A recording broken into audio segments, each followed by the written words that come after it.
They say there is a valley untouched by wind, a place so quiet that even birds forget to sing.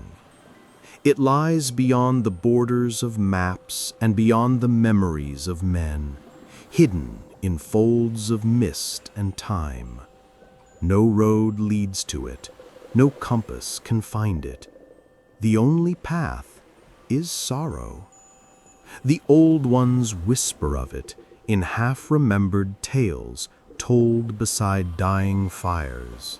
They speak of a tree older than grief, of a river that murmurs only to those who have forgotten how to listen, and of a woman who dwells beneath silver leaves, a woman who is not quite of this world, and yet more real than anything within it.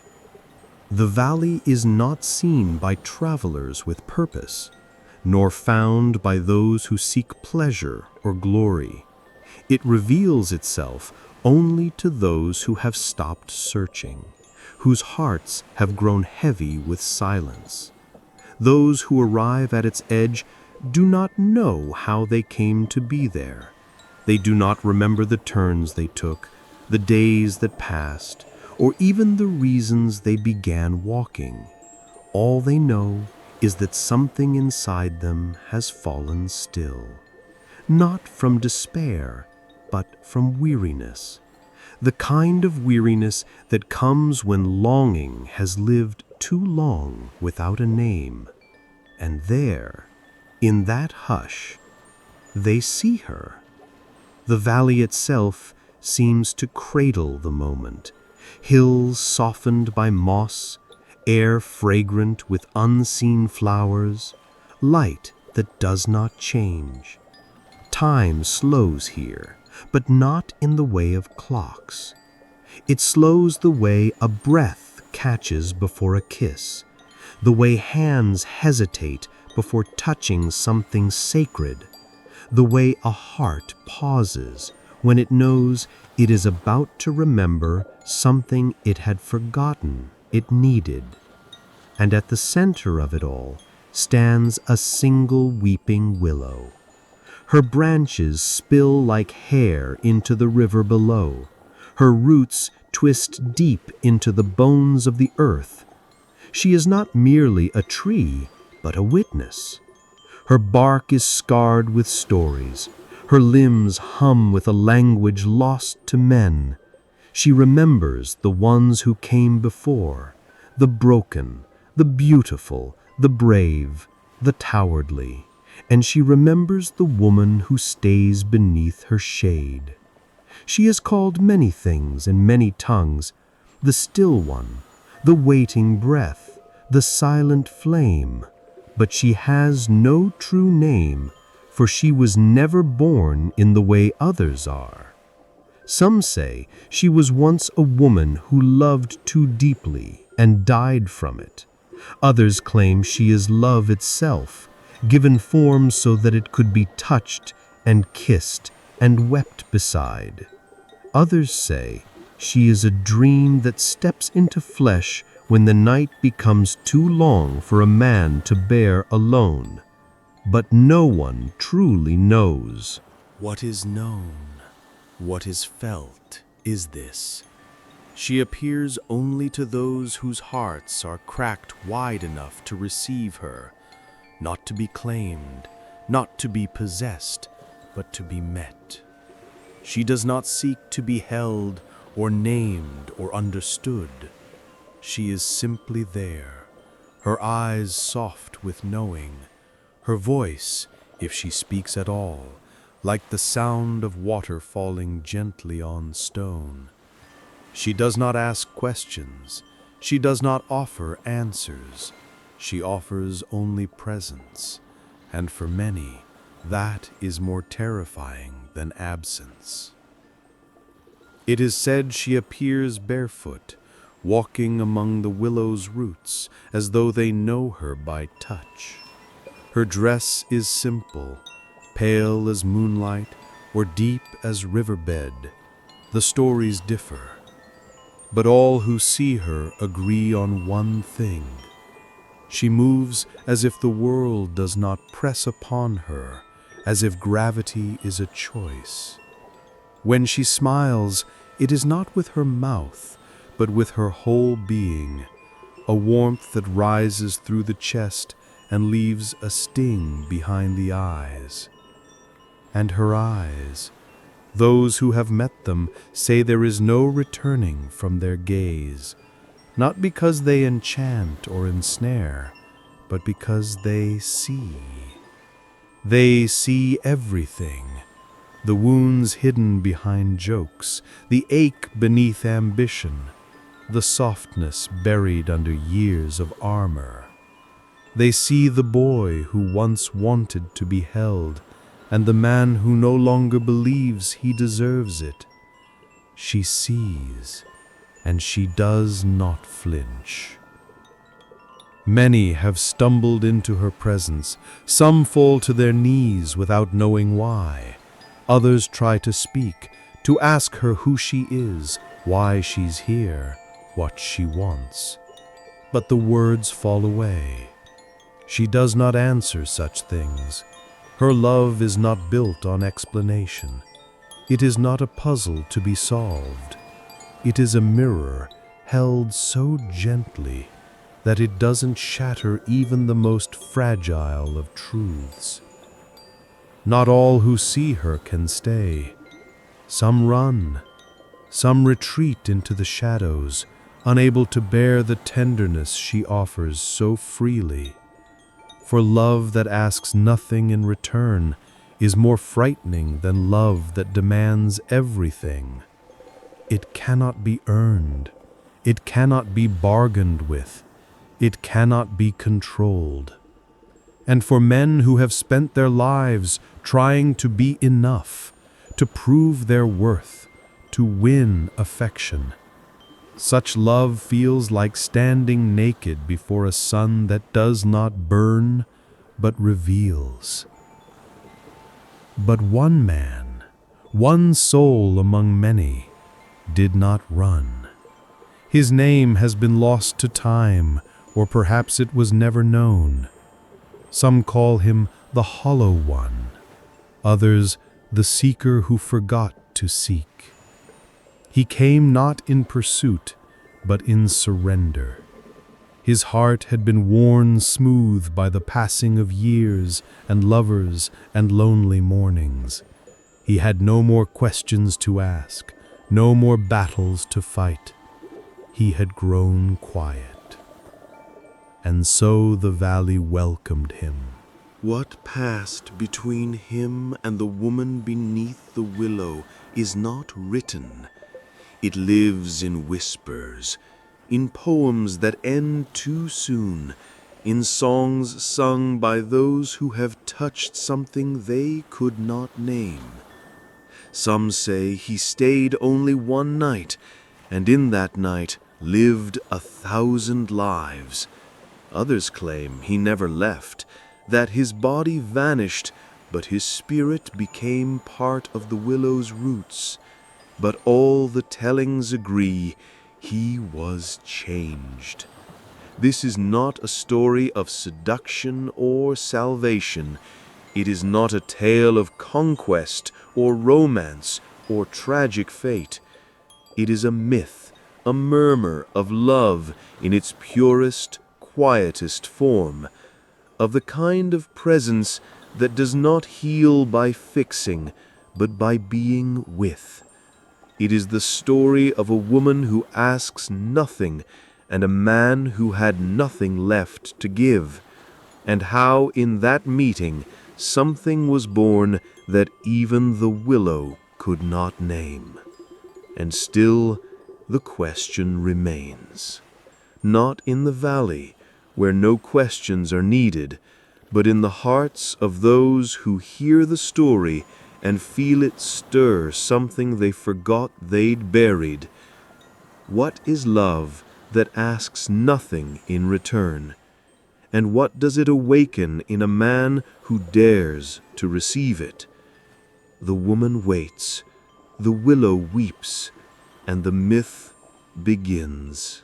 He arrived barefoot, not because he had intended it, but because somewhere along the way the shoes had become too heavy, the road too soft, and his steps too uncertain. The ground beneath his feet was warm and damp, a living thing, as if the valley itself had been waiting for him. He did not look up right away. There was no urgency, no sense of arrival, only stillness, the kind that hums through the skin like distant thunder. His clothes clung loosely to his frame, dusted by travel, stained with silence. His hands hung at his sides, open not from peace, but from exhaustion. He did not carry a bag. He had left that behind, not out of trust, but because he no longer believed in what he'd packed. The things he once thought he needed now felt like echoes of a life that didn't belong to him.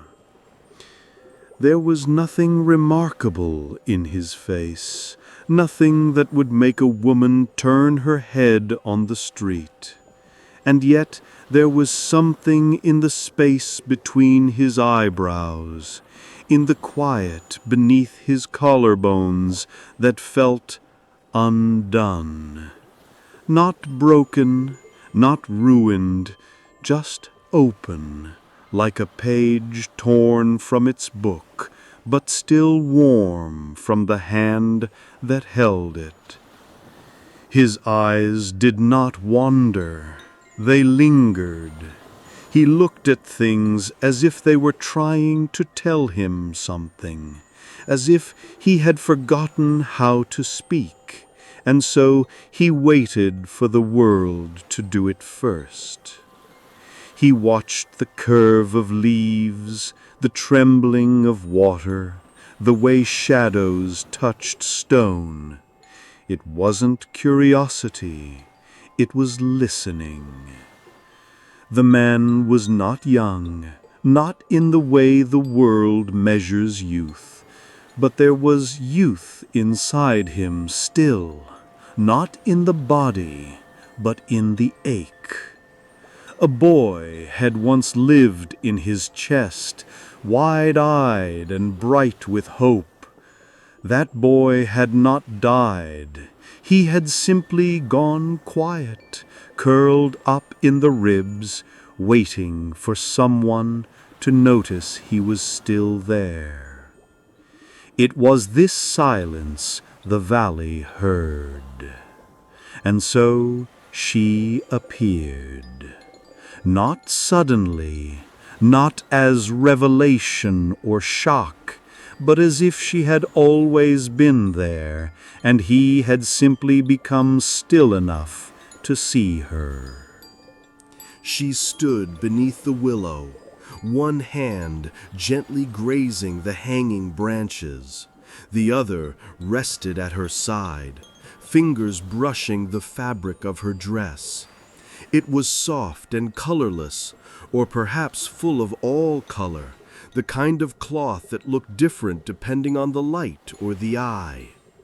Her skin shimmered, not with brightness, but with depth, as if light did not reflect off her, but fell into her, found warmth, and curled up to rest. She did not speak. She did not need to. He saw her, and she saw him. There was no greeting, no gesture, no moment of recognition, only the long, slow meeting of eyes, his tired and open, hers vast and unhurried. And in that gaze something passed between them, not memory, not desire, but something more ancient, something like gravity, something like returning.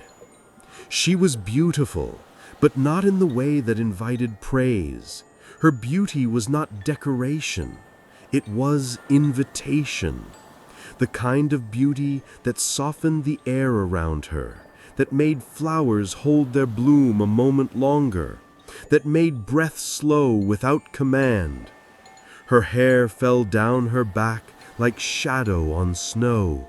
Her feet were bare, her steps soundless. She moved as if she had been carved from still water, her body unfolding with the grace of someone who had never hurried. Even her stillness felt alive, as if her every breath was a conversation with the wind. He didn't know how long he looked at her. The air between them seemed thick with something unnamed. Not tension, not lust, not fear. Something slower, something sweeter. It was the quiet that fills a room before two hands reach, the moment before the kiss, not the kiss itself, but the breath that trembles just before, the ache that does not demand, only waits. He took a step forward, though he wasn't aware of choosing it. His body responded the way earth responds to rain, the way hunger responds to the scent of warm bread. It wasn't desire, not yet. It was yearning, deeper than the body, older than want. She didn't move, but the world did. The willow leaves swayed as if stirred by something deeper than wind. The light seemed to soften, to wrap around her like a sigh. Birds fell silent. Even the river quieted, as if it too wanted to hear what silence might become. She raised her eyes to him, not quickly, not shyly, but with the gentle confidence of someone who had nothing to prove and everything to offer.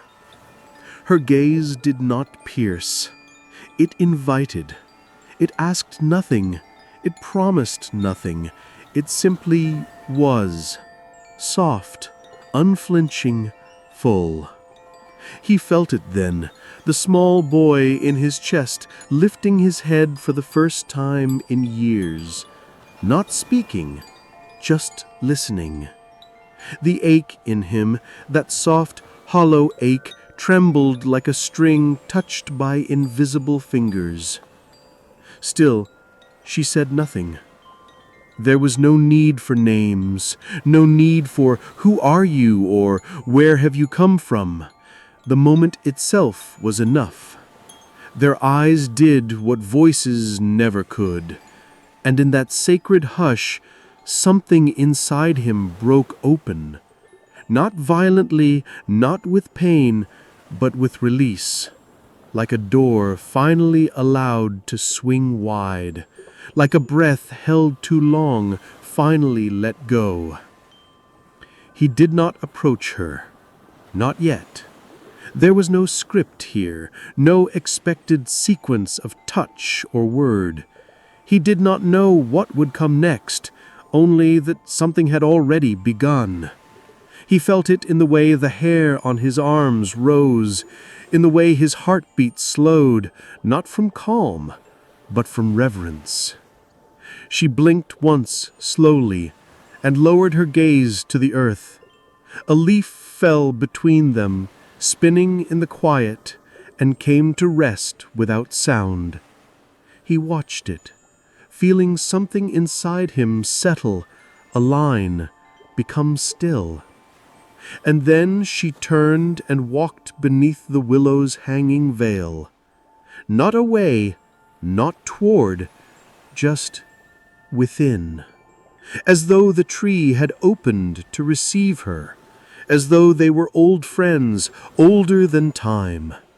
He stood there, not following, not retreating, just watching. And in that watching, he realized something he could not yet name, that this moment was not the beginning of love, nor the end of loneliness, but the space between, the sacred pause, the breath between question and answer, the ache that made him real. He would see her again. He knew that, but not because he wanted to, not because he deserved to, simply because something in him had already begun to change. A subtle shift, a remembering. He had been seen, fully, gently, silently, and something in her gaze had whispered, "I do not need you to be more than you are. I only need you to be here." He returned each day, not because she called him, and not because he hoped for more. He returned because not returning felt like silence inside the bones, like walking away from a breath never fully drawn. The air beneath the willow had become part of him, its softness, its hush, the way it cradled thought without judgment. She was always there, not waiting, not watching, just there. Some mornings she stood barefoot in the river, her hem dark with water, eyes closed, hands loose at her sides. Other days she sat with her back to the tree, eyes open, gaze drifting through things unseen. She never spoke first, she never gestured, she simply existed, serene, still, undeniable. Like music you don't realize has been playing until your chest tightens and your breath forgets itself. He came to know the shape of her silences. They were not empty. They were full of everything he had never known how to say. Her silences held the weight of longing, the hush of surrender, the ache of wanting something without knowing how to deserve it. They made him feel seen, not for what he had done or failed to do, but for what had always been quietly alive beneath the surface. The tenderness, the hope, the ache. And still, she asked for nothing. That was what unsettled him most. He had loved before, or thought he had, but always with expectation attached, with hunger, with ache, with the frantic desire to be needed, always chasing a kind of safety that looked like being chosen, like being clung to. But here, beneath the willow, there was no choosing, no taking, no offering of future or promise or story. Just her. And in her presence, he felt himself unravel in ways he hadn't prepared for. He wanted to reach for her, to touch the edge of her sleeve, to place his hand beside hers in the grass, to feel the warmth of her skin near his. But he feared what might rise in him if he did. Not rejection, not shame, something deeper, vulnerability, the soft and dangerous truth that if he touched her, he might feel more than he could hold. So instead, he sat near her, never too close, never too far, their bodies separated by a breath, a shadow, a single falling leaf. And it was in that nearness that desire began to grow. Not desire of the flesh, though his body noticed her, how could it not? It noticed the way sunlight curved around her shoulder, the way her hair stirred against her cheek in the breeze, the way her breathing slowed when he was near. But it was not lust that lived in him, it was longing, longing to be let in, to be allowed, to be received.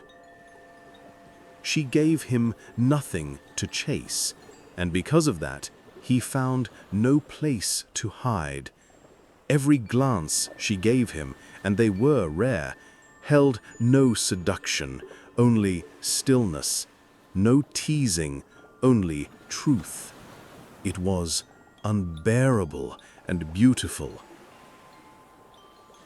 Once, in the late afternoon, he looked up and found her eyes on him. She did not look away. The space between them filled with something soft and terrifying. It wasn't invitation. It wasn't refusal. It was presence, pure, warm, and unflinching. And in that moment, he nearly spoke. He nearly whispered something, anything, to break the quiet, to name it, to tame it. But the words withered before reaching his lips, because something in her gaze said, "Don't run. Stay where you are. Let this be what it is." And so he stayed. But inside him, war began to stir. He began to wonder how long this would last, if she would vanish, if the valley would dissolve, if he would wake alone one morning and find the tree empty, the river dry, the hush turned to echo. The stillness between them, once sacred, now held the bite of suspense, the closeness without touch, the presence without possession. He wanted more, but he did not know what more meant. Was it a kiss? A confession? A promise? He didn't know. What he knew was this: every day he did not touch her, he felt his hands grow heavier with restraint. Every night he lay down with the scent of willow in his hair and the sound of her footsteps in his memory. And every morning he awoke with the question he dared not speak: is this real? She offered no answers. Her gestures were small, quiet, yet devastating. The way she sat a little closer each time, the way her head tilted slightly when he spoke, not in curiosity, but in recognition, the way her fingers, once always folded in her lap, now moved lightly through the grass between them, drawing shapes in the earth with no beginning and no end. And once, only once, she reached out. He had turned his head, distracted by a bird overhead, when he felt it, her fingertips brushing the back of his hand. Just once, lightly. The contact lasted no longer than a heartbeat, but it echoed through him like thunder. His breath stopped, his vision blurred, his heart, which had learned to beat quietly, roared back to life. He didn't move. He couldn't. She said nothing. She never mentioned it again. But from that day, something changed. He found himself waking in the night with her name, or the idea of her name, resting on his tongue. He dreamt of her laughter, though he had never heard it. He began to fear the sound of her absence, to dread the moment when her form might dissolve into mist, like all beautiful things, too perfect to last. And with that fear came the question he had tried so hard to avoid. Will I lose her if I ask for more? Because he wanted to. He wanted to take her hand in his, to feel the curve of her spine beneath his palm, to lay beside her and speak every fragile word he had kept buried for a lifetime, to ask her why she had chosen to show herself to him, and if, somehow, he was enough. But she gave nothing, and he feared everything. What if she faded the moment he reached for her? What if her love could only survive in this hush, untouched, unnamed?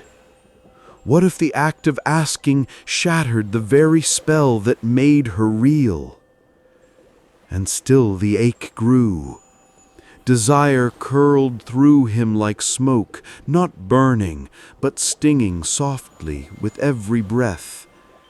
He began to pace near the tree, to watch her more closely, to speak aloud, not to her, but to the space between them. Soft words, unfinished sentences, the fragments of a heart learning to hope.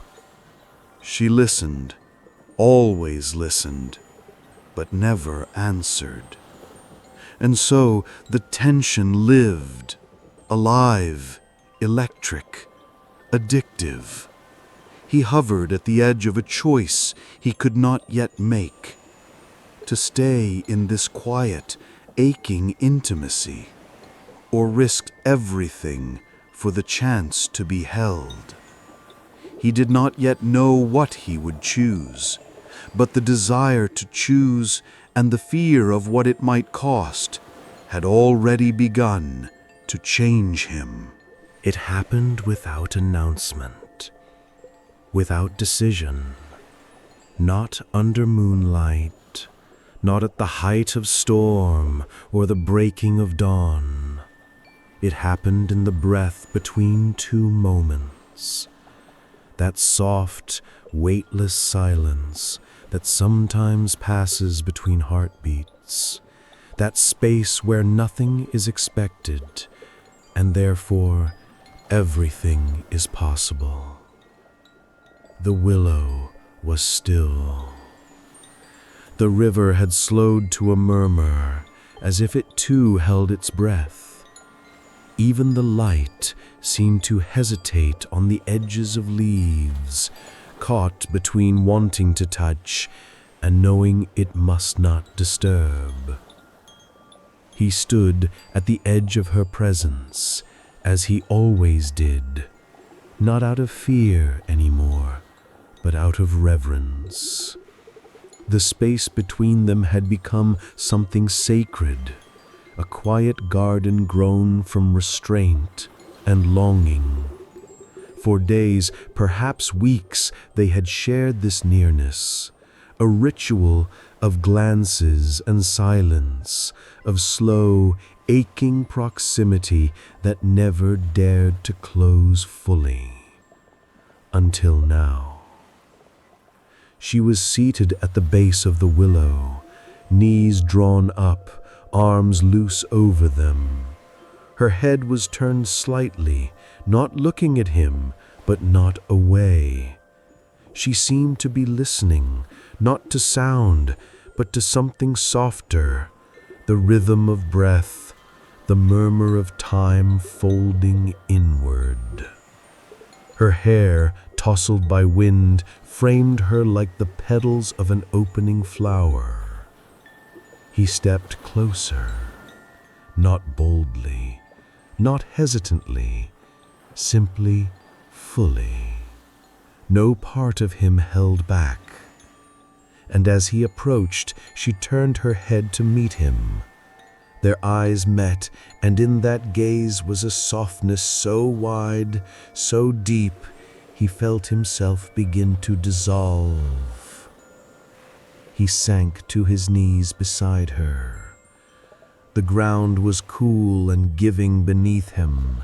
His hands rested on his thighs, steady but trembling inside.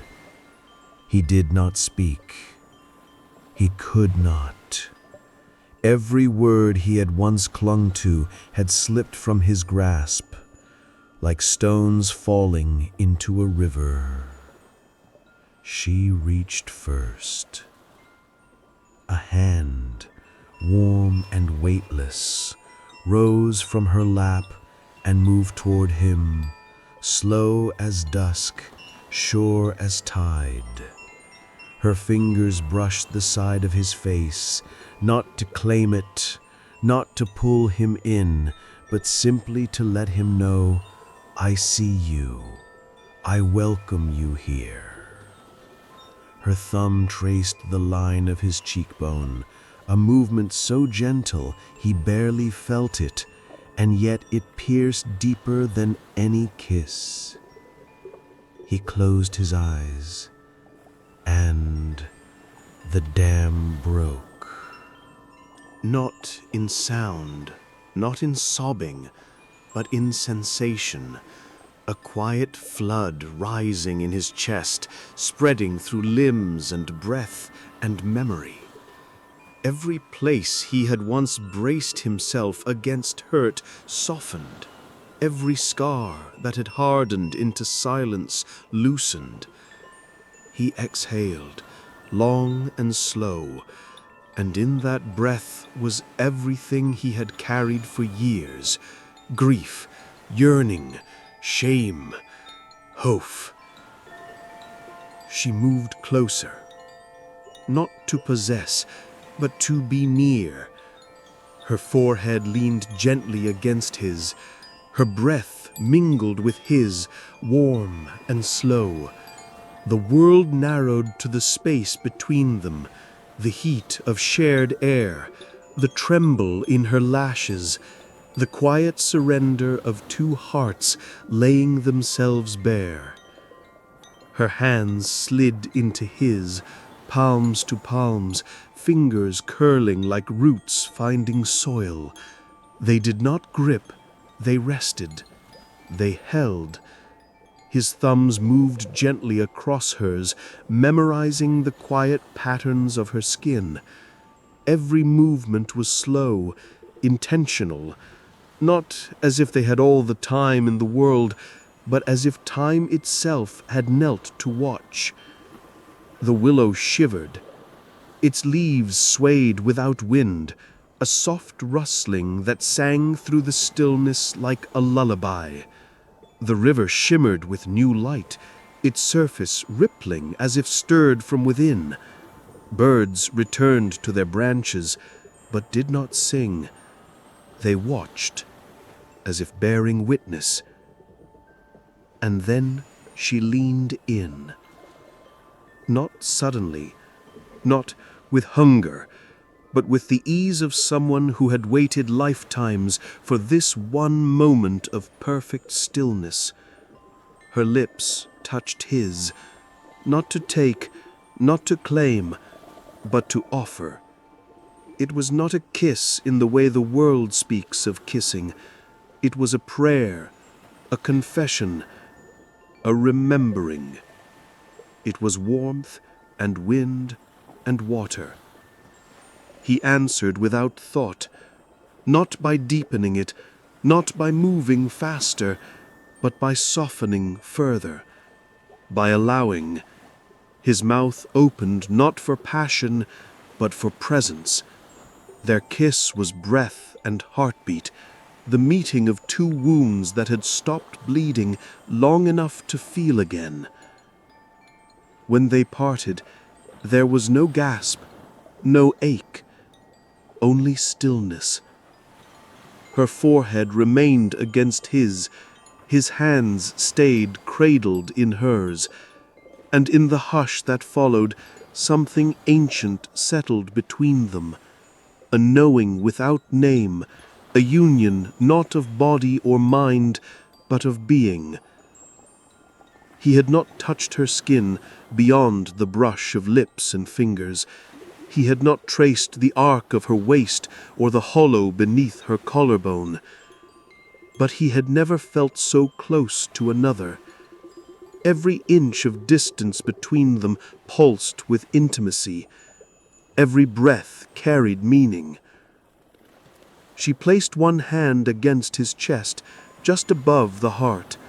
Her palm was warm. He felt its weight, not as pressure, but as presence. It was as if she had placed a light there, not to illuminate, but to keep him from forgetting. He covered her hand with his, and then, in the stillness, her voice came. Not loud, not forced, just a murmur, softer than the wind. You are here. He swallowed. The words were simple, but they held a gravity that made his chest tighten. He had wandered so long, through places, through people, through versions of himself that never seemed to fit. And now here, beneath branches that bent like blessings, beside a woman who asked nothing, he had arrived. She did not say more. No declarations, no promises. Her eyes remained on his, vast and patient. She was not asking for forever. She was not even asking for tomorrow. She was offering this moment, this breath, this perfect, fragile now. And it was enough. They lay down beside the willow, not entwined but near, her body curved toward his, her head resting near his shoulder, their hands still held like a single blooming thing. The earth beneath them held them both. The tree arched above like a cathedral of silence and green. He did not sleep, but his thoughts went quiet. The noise, the need, the doubt all fell away. What remained was breath. What remained was presence. What remained was her. Not as answer, not as dream, but as mirror. In her he saw what he had always feared to believe, that he could be held without being asked to change. That love did not always arrive with fire or chains or urgency, but sometimes with soft fingers, steady breath, and eyes that dared to stay. And though nothing had been spoken of what came next, though no promises had passed between them, he felt in his chest the slow, rising ache of something sacred taking root. He had touched her, and in doing so had touched something in himself he thought long buried. He did not know what tomorrow would bring. But tonight, beneath a sky made of leaves and silence, he belonged. The dawn came slowly, like a secret the sky wasn't sure it wanted to tell. The first light crept through the willow's curtain, painting the earth in long strands of gold and blue. The air held a hush, the kind that follows something sacred, not silence, but reverence. The world had shifted, subtly but entirely. Nothing had moved, and yet everything had changed. He lay awake, still beside her, though now a breath of space lingered between them.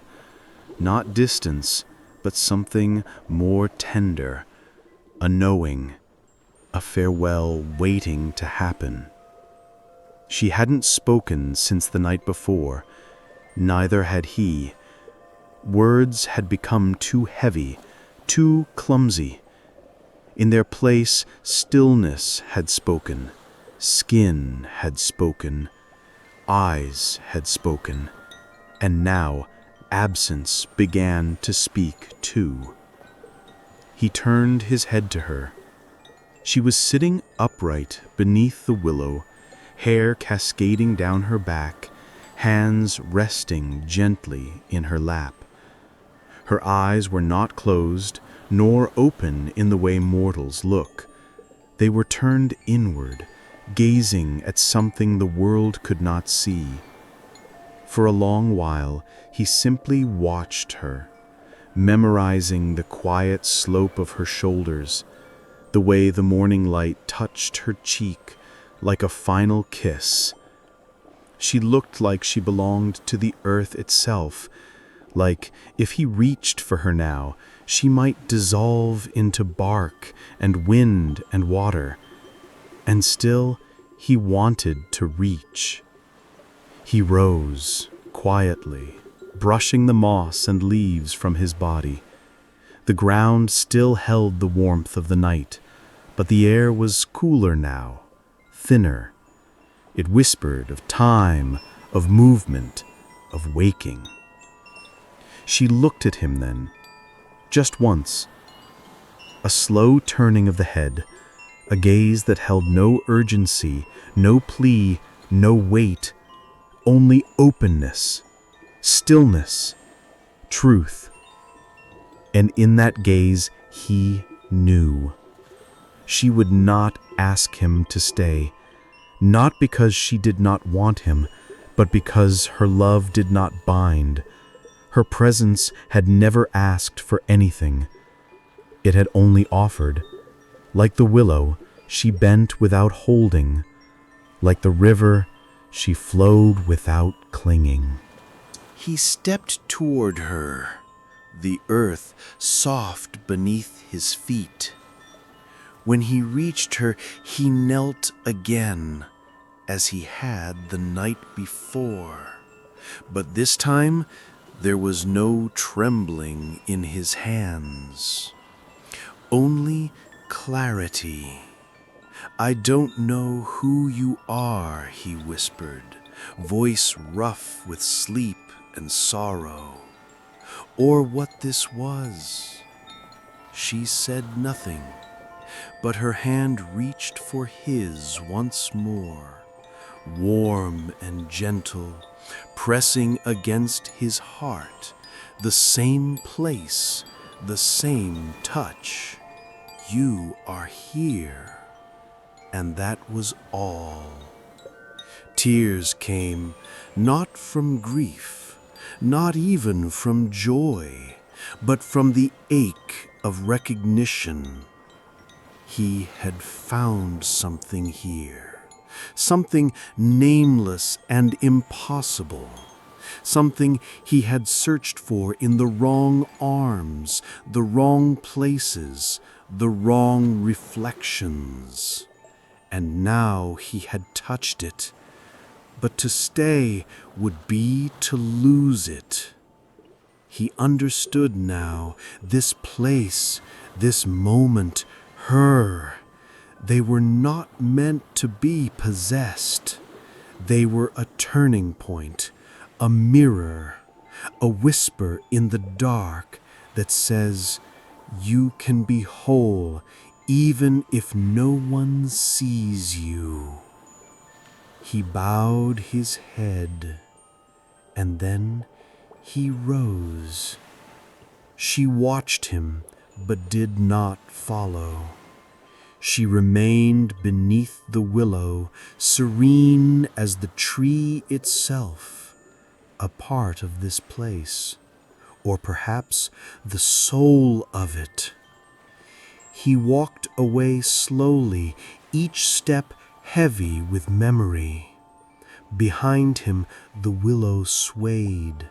The branches brushed together in the breeze, making a soft, sighing sound, like a farewell in a forgotten tongue.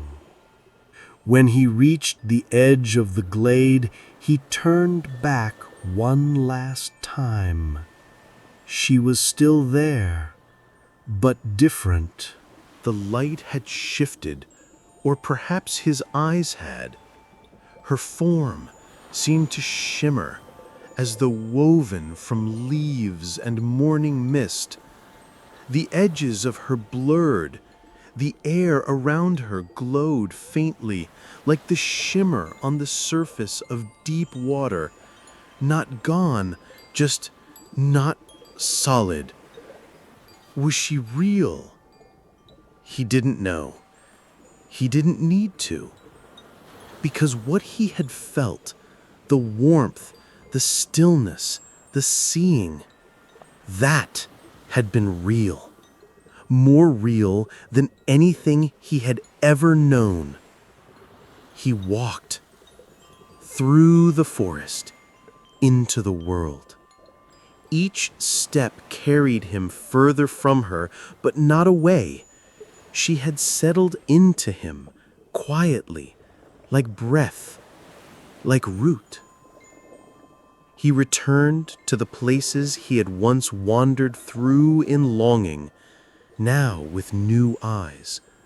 The noise of the world remained, the call of the restless, the ache of the unseen, but it no longer owned him. Something had softened inside.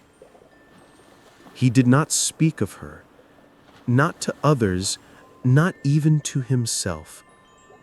But sometimes when he stood by water or felt the hush of wind through leaves, he would remember her, not with ache, but with stillness, as if she were watching from some quiet place just beyond the veil of waking. Some nights he would wake with the scent of moss on his skin or the echo of breath against his lips, and he would smile, not in yearning, but in gratitude. He had not lost her, because she had never been his to lose. She had been a gift, a glimpse, a touch, a truth. And that was enough. There is a place, or perhaps it is not a place at all, but a feeling that lives quietly beyond the reach of maps and clocks. It is where time folds like a silk ribbon, where the air breathes slow and deep, and the world softens into shadow and light. Here grows a willow, ancient and patient, its roots wrapped around secrets older than memory itself. Beneath this tree, a woman waits. She has no name, or rather, she carries all names and none, for names belong to what we think we can hold, and she is not something to hold. She is a breath, a sigh, the delicate pause between heartbeats. Many who have wandered the wilderness of longing and loss tell of her, but the tale she weaves is not one of spectacle or glory, but of quiet, aching grace. She is not a prize to be won, nor a shadow to chase.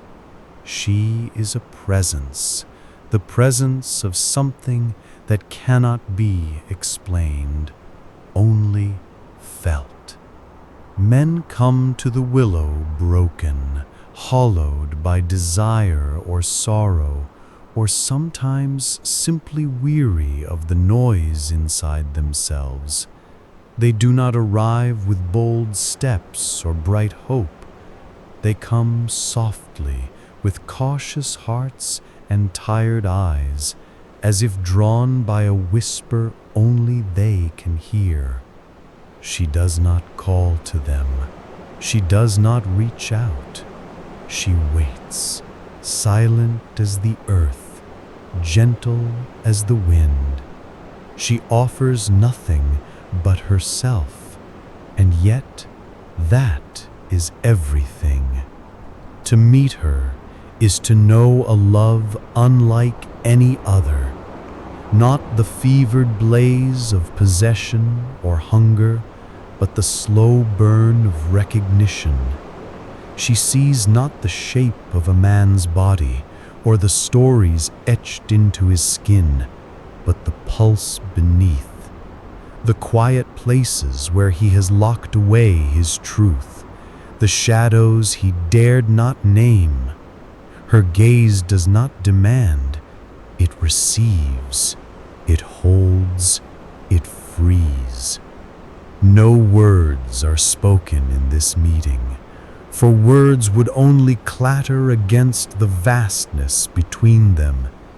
Instead, there is breath, shared like a secret, and the soft brush of hands that speak of forgiveness and understanding. And in that space, a man finds himself anew, not made whole, but made seen. What follows is a tale not easily told, for the threads of that night unravel in the mind and heart long after the moment fades. It is a story of silence and touch, of eyes that hold galaxies, and the trembling stillness between two souls. A sacred dance that leaves no scars, only a gentle marking, like the imprint of a feather on skin. When morning breaks, the man must leave the glade. She does not ask him to stay, for she loves without chains, without need. Her love is a gift freely given, never a tether to hold or a promise to keep. He steps away, carrying the weight of something fragile and infinite inside him. He walks back into the noise of the world, but he carries the quiet of the willow within his chest, a soft ember glowing in the dark. He is changed, but not in ways the world can see. His steps are steadier, his eyes softer. The ache that once gnawed at his bones has transformed. No longer hunger, but longing turned to grace. Some say the woman is a spirit, a dream, the embodiment of love that asks nothing in return. Others say she is the earth itself, the willow tree grown from the tears of forgotten love, rooted in the sorrow and hope of all who seek and lose.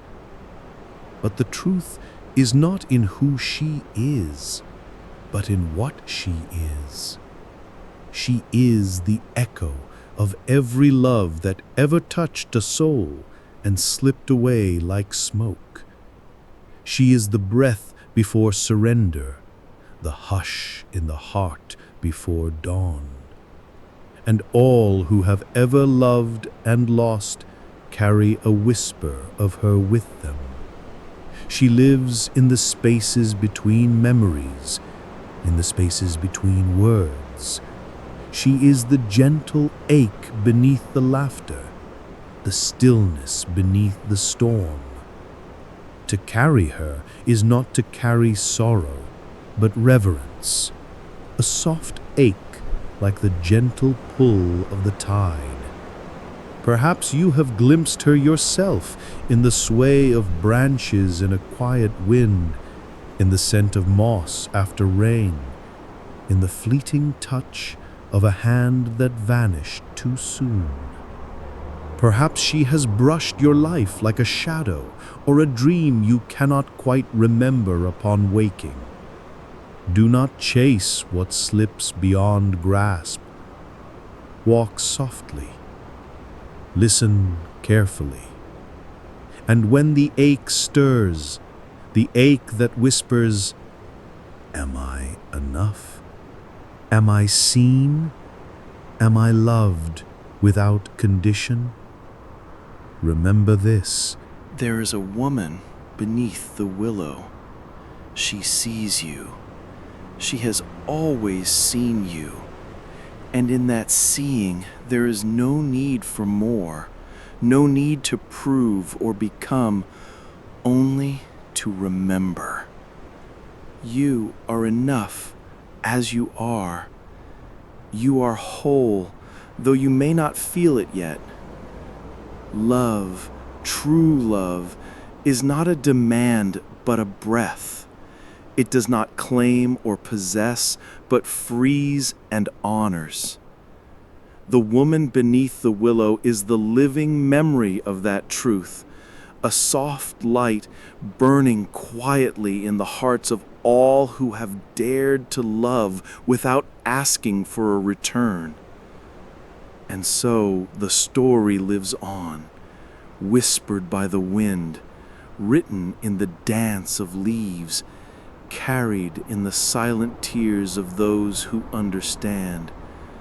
She waits still beneath the willow, waiting not for you to find her, but for you to find yourself in the gentle fold of love that asks nothing, that demands nothing, that simply is.